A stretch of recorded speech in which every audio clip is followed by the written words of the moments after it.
Good morning, everybody. Welcome to an episode of Dropping the Gloves. Thanks for joining us here today. This is part two. Usually in sequels, the second one is not that good. Not in this case. It's going to be fantastic. This is going to be great. The Western Conference is loaded. Tim and I are excited. There's a lot of good matchups, and we're not going to waste your time with personal talk. We did that yesterday. Tim's mother-in-law is listening, and she doesn't want to hear me talk about my life and my hummingbirds and my chickens and my electrical issues and all that. So we're going to jump right into it, Tim, aren't we?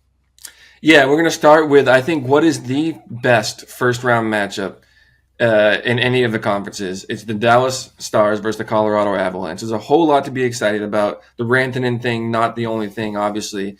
I think both teams are absolutely stacked. I think one of them is going to end up going to the Western Conference Finals, although I've said that in the past and that hasn't quite happened. But let's start with the Rantanen thing. It's the biggest storyline, I think. And what version of him are we going to see? Everyone knows the story. He got moved because he called their bluff and they called his. Very disappointing in Carolina. Didn't want to be there. Didn't try any effort at all. He goes to Dallas, and he's been pretty good. Not Rantanen levels, but 18 points in 20 games. The big difference, I think, I think I did the math this morning, like 6 goals, something like that. So you want more from him. But I wonder, and this is kind of maybe a question I'll throw you away, John, is in Colorado, he played most of his time playing with McKinnon, playing on an elite power play, playing on a top-heavy team. That's not the case with Dallas, where Dallas plays to their depth, and they rely less on the power play, and they're very good at 5-on-5. And they kind of roll 3 lines equally most nights, some nights 4. And so I wonder if Rantanen's relatively I wouldn't say disappointing, but not quite up to par, 18 points in 20 games as a Dallas Star, is part of the same narrative that we've seen with players like Hintz and Robertson, who used to be 100-point players, 40-goal players, and now they're less than that. It's the whole concept of a little less for a lot more, where they're rolling the lines, playing equally, buying into a system rather than individual stats. That's what Matt Duchene told us. So do you think that we see that Rantanen kind of play into that as well? Or should he be a line driver, a play creator, an offense generator all on his own? Well, it's tricky. He gets less ice time, and it's obvious. He gets less offensive zone time. Obviously, on the power play, he went from playing 2 minutes almost to now sharing time because the first and second unit are so powerful. They can throw out really 2 solid power play units here with the Dallas Stars. But on the other side of the page, he's getting better matchups. Other teams used to game plan against McKinnon and Rantanen and Makar and go, okay, we need to stop this one line and we'll have a good chance. Now he's the third option. He's playing with Jamie Benn and Wyatt Johnson. He's playing against other teams' third lines.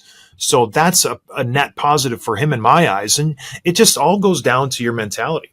Can you yourself, as a superstar, swallow your pride and go, okay, we're going for the greater good here. Like Matt Duchene said in our interview last year, we're in it for something bigger than goals and assists. We're in it for a Stanley Cup. We don't know.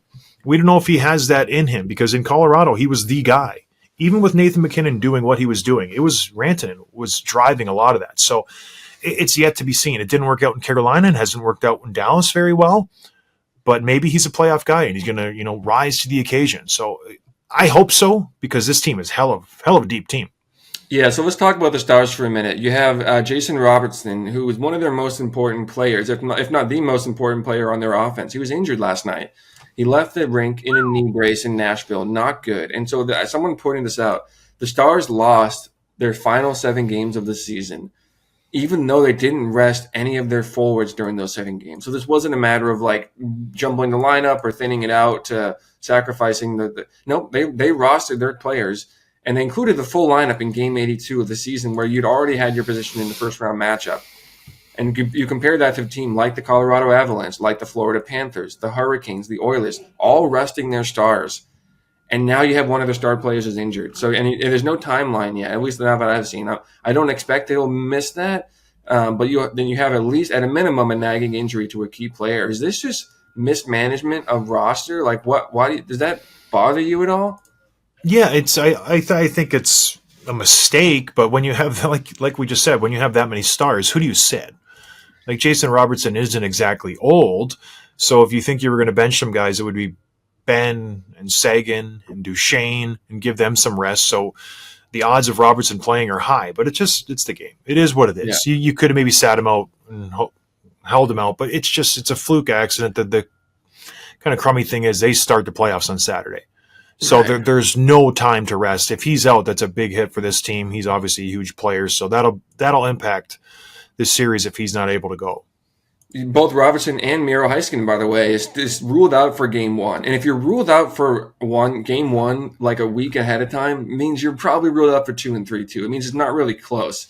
He may return later in the series. Hopefully he does, but those would be 2 huge losses. Meanwhile, on the other side, the Colorado Avalanche are healthy. They're rolling. They had arguably the best trade deadline, and they picked up valuable players, top and bottom of the lineup. Brock Nelson, Charlie Coyle, Martin Nietzsche, Ryan Lindgren, Jimmy Vesey, Mackenzie Blackwood, the goalie they picked up back in December, has been outstanding all season long. On top of that, you just added Valerie Nichushkin. He's healthy. He's playing well. It is a stat I saw. I wish I had in front of me of their record when he's in the lineup. It's crazy how important he is to that team. Can he stay in the lineup? And that's not an injury thing. That's can he stay out of trouble? Can he keep his nose clean? And his hotel door locked. Landeskog on the other side. He played a game in the AHL last week. He looked great. He had a goal. He's back with the big club now and practicing. The report is that he's going to remain out of the lineup until game 3. That gives him a few more days to rest and get ready for up to game speed. It also sets him up to return after not playing in 3 or 2 years in front of a stacked, packed home crowd, which would just be an incredible boost of adrenaline for the team. So there's a ton of momentum and more to come from the Avalanche. And I don't want to just set this up to overlook how good the Stars are. And even without, if Robinson and Heiskanen aren't in the lineup, they're still stacked. They have the better goalie in Ottinger. You have Wyatt Johnson, who's just so good. You have a veteran-laden team that's very, very good. You have Thomas Harley, who we've seen be very good in big games. They can play a number one role with Heiskanen out. So I think this is going to be a great matchup. But I think at the end of the day, to put a bow on this, the Colorado Avalanche are just going to be too much to handle. Everything is going their way right now. I think they have a great story. They have a lot of momentum. So I like them. I'm going to give it 7 games, but it's going to be the Avalanche. Boy, oh boy. Yeah, this is so tough because either of these teams, if they're playing anybody else in the Western Conference, I feel like they're the favorite. The fact that they lined up in the first round is kind of the one downfall of this interdivision first round playoff matchup seeding system. Yeah. But it's fun. It's fun for us. We've seen it in the East with the Florida Panthers, Toronto, and Lightning, and those sorts of teams. But I think the key to this is Miro Heiskanen. If he's in the lineup, I like Dallas. The fact that he's out and that you have to just manage to deal with this 4-headed lineup that the Colorado Avalanche has with the anticipation of Landeskog coming back. Like you have Lehkonen and McKinnon and Nietzsche and Nichushkin and Nelson and Drouin and Coyle and Colton and Cervanta. It's just on and on and on they go to. So it's just overwhelming. And even though Dallas is deep, and they made moves, and they got Rantanen, and they brought in all these guys, and they shored up their back end, and Ottinger is terrific. I just don't know how you can beat the Colorado Avalanche without your best defenseman. And that's why I'm picking the Avalanche, but it's going to be in 7. I think this is going to be a heck of a series. I think Landeskog comes back, he makes an impact, and the Avalanche win it in 7. Gosh, we're going to lose Dallas in the first round. It's incredible after all the moves that they made and how good a season they had. But someone's got to win. Someone's got to win. All right, moving on. We got Vegas and Minnesota. Much like the tale of two cities that I did last time with the Devils and the Carolina Hurricanes, it's the tale of two teams. This is one team that has been wheeling and dealing, spending money, making trades, making things happen. Obviously, it's the Vegas Golden Knights. Jack Eichel and Thomas Hertl and Marc-Andre Fleury and Robin Lehner and all the moves that they made over the last 3, 4, 5 years. It's been fun to watch. And then on the other side of the coin is you have the Minnesota Wild. And then cap hell. Cap hell with Parisian Suter and the money that they've had to carry year after year after year just to throw a roster on the ice has been hard for Billy Guerin, especially with the injuries that they dealt with. Well, that's going to be gone this year. Craig Leopold at the start of the season, outlook for this team, he said, we just want to make the playoffs. That's a big win for us. If we can get there, we know where we're at. We're $15 million in the hole. If Billy can get us to the playoffs, that's a good season. Well, they're there. Even though Joel Eriksson-Ek and Kirill Kaprizov were injured for large swaths of the season, Kirill played half the games this season, 41. And they still managed to win. They've been struggling down the stretch. Just limping into the playoffs. But they're there. These teams met in 2021 in the playoffs. Kaprizov's rookie year, the Knights won in 7. Things have changed since then. Golden Knights have won a Stanley Cup. Minnesota Wild have largely rebuilt their roster, brought in a lot of good young talent. Matt Boldy's and Marco Rossi's. Bring in Matt Zuccarello. You got Brock Faber on the back end. It's a very up-and-coming roster. Much like Toronto, Vegas, Tim, has had a very ho-hum year. When you look at them, they haven't really made any waves. At the deadline, didn't do too much, surprisingly. They usually go out and make a huge splash.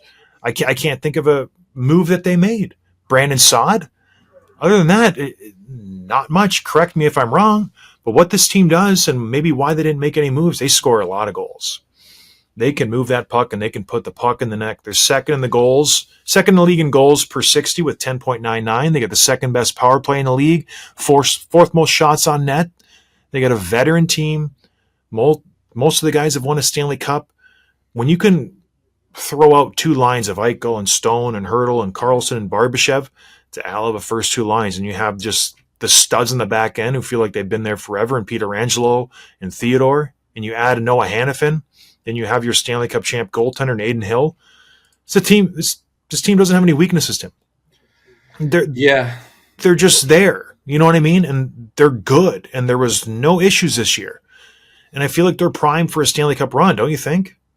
I do. We talked about them maybe, I don't know, a month or two ago when I pointed out the Vegas Golden Knights, and you were like, yeah, they're really good. Why haven't we talked about them? You know what I mean? Like, they're so under the radar. And like Toronto, I think that's a good thing for them. They made such huge splashes last year. They had all this pressure. They obviously didn't deliver. I think this is a team that expects to win, and they're going to win.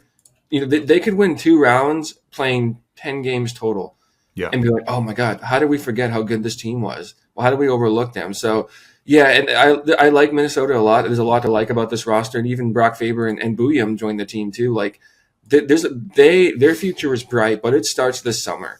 It doesn't start in this postseason. Unfortunately, it's not a bad thing considering where you come from. So, yeah, I do like Vegas in this one as well. Yeah, and you can't fault them for where they're at, the Minnesota Wild, even though Vegas will win. You know, I'm taking Vegas. It's a no-brainer for everybody involved. Even Vegas has them heavily favored, but I think this is good for them. And we talk about the Red Wings and the Buffalo Sabres and teams that need to get their players some playoff experience. Give them a taste to know what they're missing out on.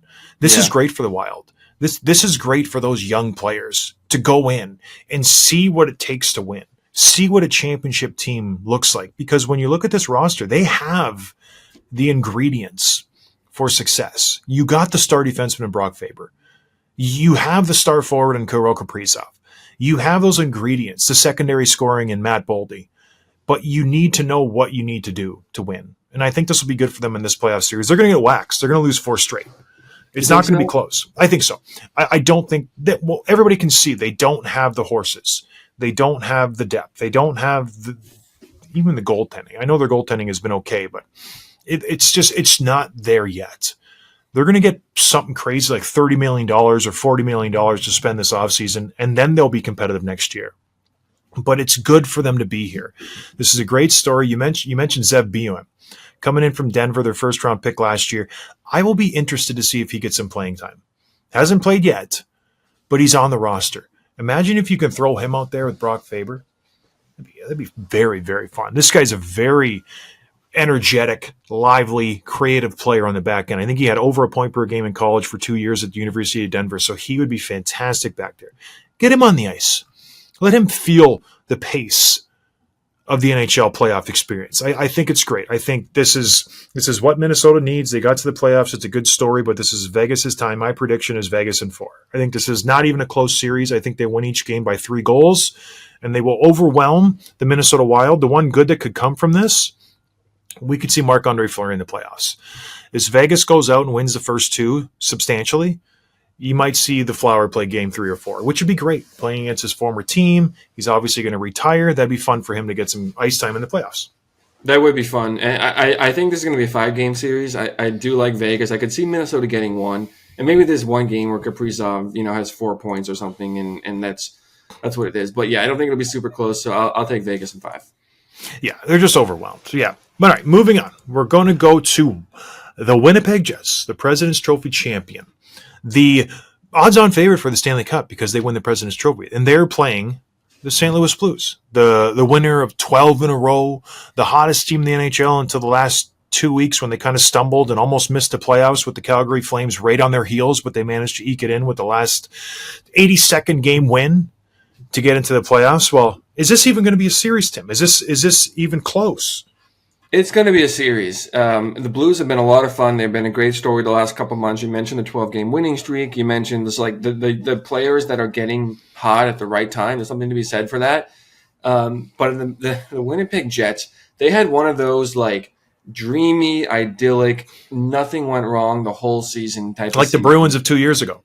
Yeah, and the Panthers of 3 years ago. It's like everything just went our way. We were healthy. Everyone played up to their potential. Certain guys played above their potential. Like, it was just magical. And what do those teams like the Bruins and the Panthers do? Did they win the Stanley Cup? No. The Bruins lost in the first round. The Panthers lost in the second year they had like the president. Like, it's very hard to play at a high level the entire season. And when you're at the top of the standings, you're the name that's circled on the calendar. You're getting every team's best. It's very difficult to do to overcome that and beat them and then carry that into the playoffs when you've already played at such a high level all season long. And I wouldn't think this was the case if we hadn't seen it with so many teams in the past. So I wonder, or at least I'm worried that we could see a similar, whether you want to call it a collapse or just disappointment of the Winnipeg Jets for those reasons.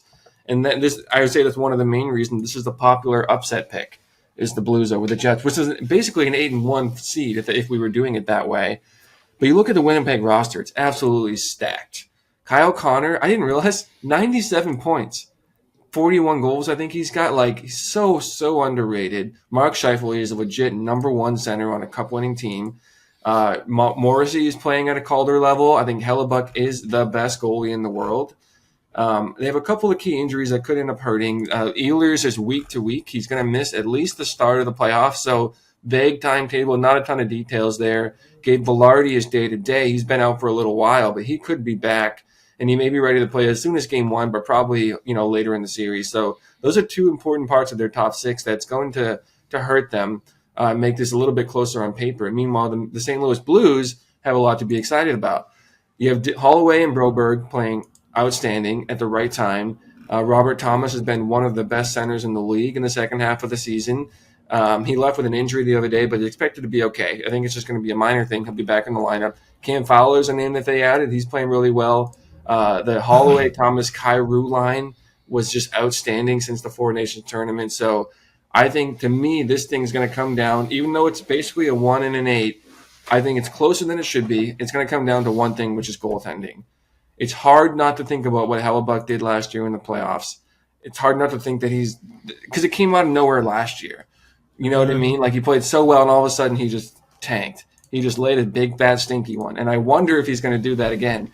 Which version of him are we going to get?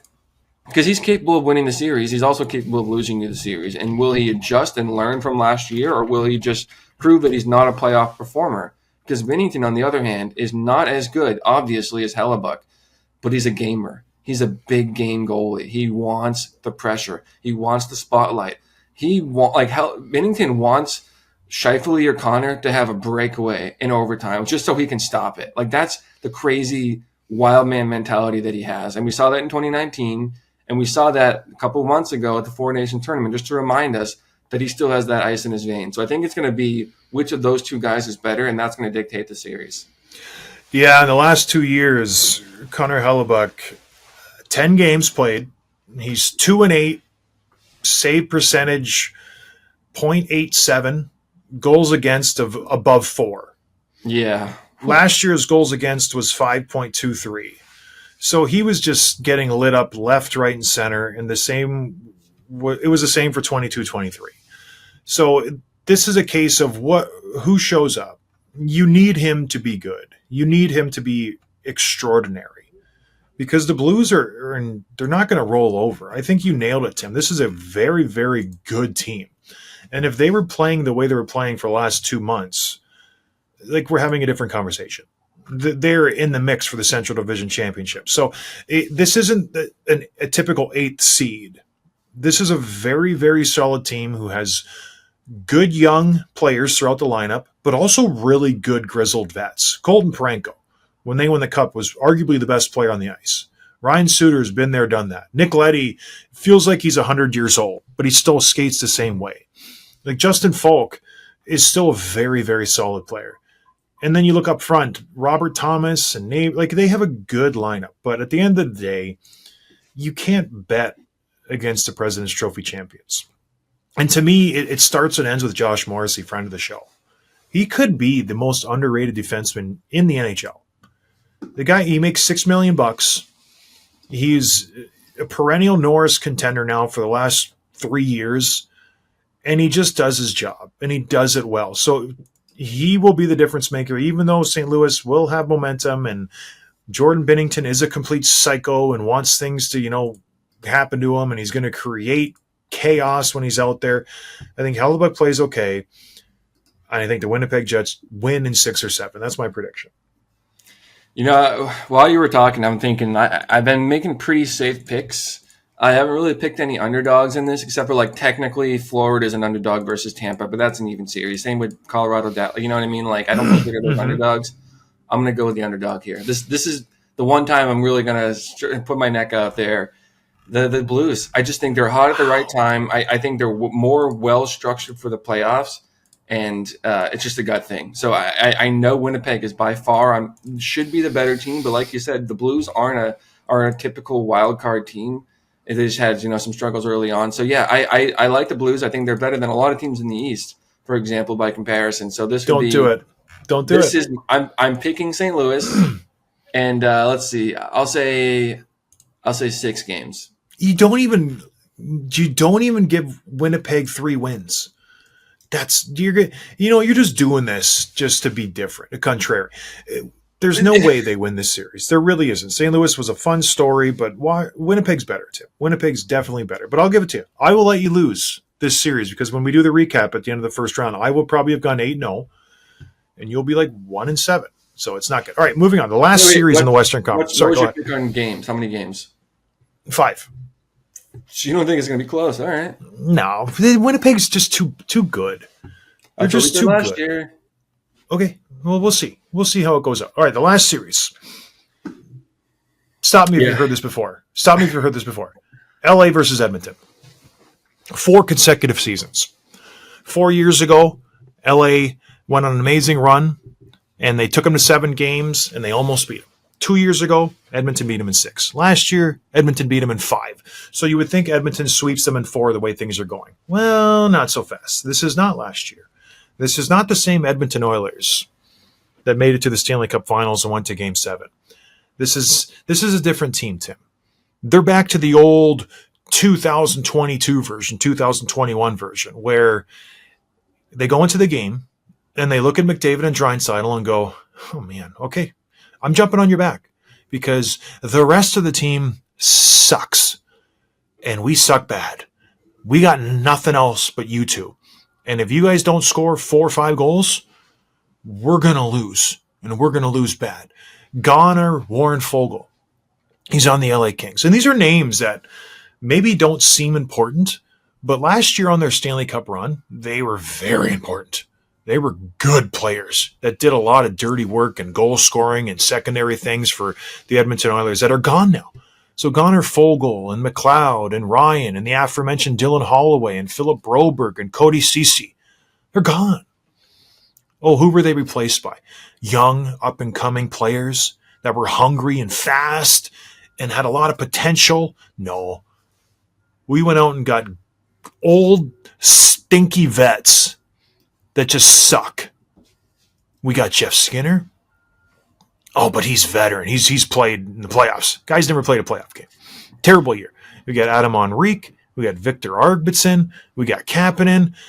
Just vets who go there to milk a couple years out of their career, and hopefully you can catch lightning in a bottle playing with Connor McDavid and get some points and get a bigger contract. That's why you go to Edmonton if you're a vet.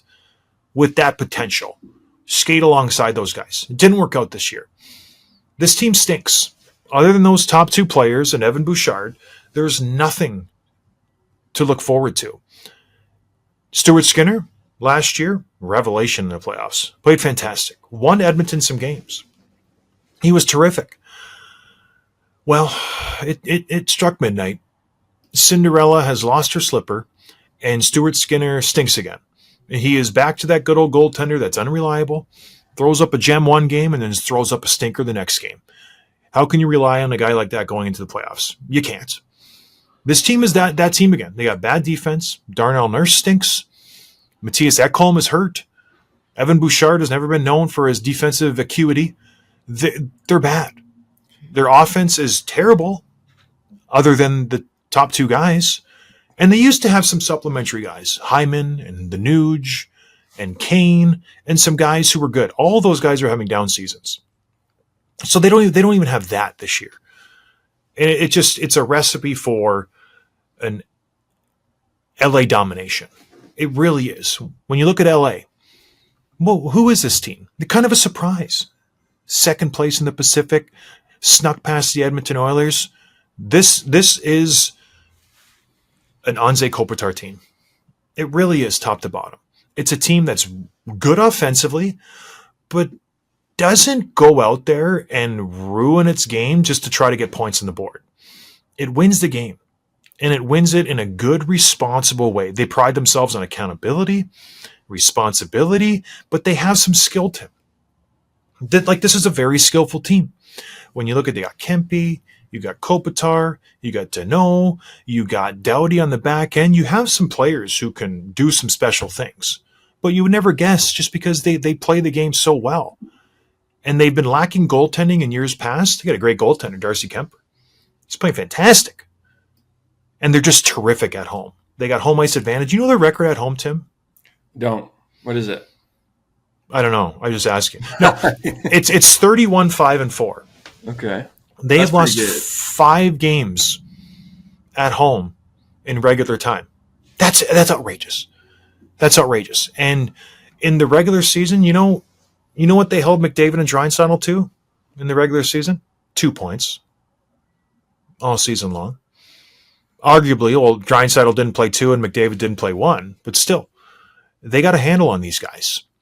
So I'm telling you, people think this is going to be a great matchup. People think that the Oilers are going to make some noise, and how can you bet against McDavid? And they went to Game 7 last year. I don't know. I'm going Kings in 5. I think this is going to be a short series.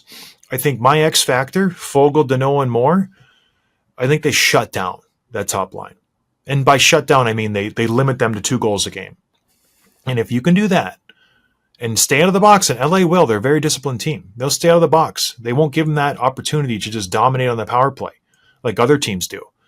I think LA wins this series going away. I don't see any way Edmonton wins unless LA shoots themselves in the foot. So I'm going Kings in 5. What do you think, Tim? Yeah, it shouldn't be a bold pick for all the reasons that you mentioned, but it's still going to be considered one, and you're an Oilers hater and all that, which is just lame. I think the part that maybe you glossed over that I think is the biggest reason that I'm worried about the Edmonton Oilers is not the lack of depth on the bottom 6. It's the stars that aren't producing, and by stars I mean Nugent Hopkins and Zach Hyman. The drop off from last year to this year is just substantial. And we know that Hyman is obviously, even though he did it, he's not a 50-goal scorer. Even though the Nuge did it, he's not a 90-point guy. Sometimes things just go right for a whole season. And so to return to like that level was not to be expected. But also the drop off was considerable. And I don't think that you can expect anything different from them in the postseason. So I think that's going to be a huge reason why the Kings. I'm going to pick the Kings as well. I think maybe 6.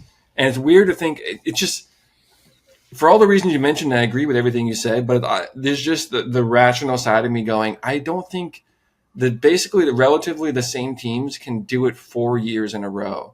I think it's very, very difficult to do. So I'm going to go with LA. And you didn't even mention him. I didn't hear his name, Quentin Byfield. Yeah. How good is he going to be? And he's just so good. I think his strength is going to be something that's meant for the playoffs. So I like LA too. Yeah, it's just when you look at the stats of the Oilers, it's remarkable the drop off after those 2 guys. The next highest forward has half the points than McDavid, and that's Nugent Hopkins with 49. Like it's amazing, and McDavid missed 15 games, so it's just insane the bad seasons that those guys had. Hyman, and like a Corey Perry is their arguably third best forward, and he's 46 years old. It's crazy to think about. And the fact that they lose their best defenseman for the series in Matthias Ekholm, it's a big pill to swallow. So this maybe will go longer than 5 or 6, but it's going to be LA Kings. They're going to slay the dragon. They're going to move on. It's going to be good for them because they're, like you mentioned, they have good young players in Quentin Byfield. They will be a team to be reckoned with in years future. And they didn't do anything at the deadline. They held pat. But I'm taking LA in 5. I think you have to. You'd be stupid not to. All right. Anything else, Tim? No, this is a lot of fun. I'm excited to watch these games. I'm going to be in Savannah this weekend, so I'll try to catch some games at night, and we'll find a restaurant or a bar that's got the games on.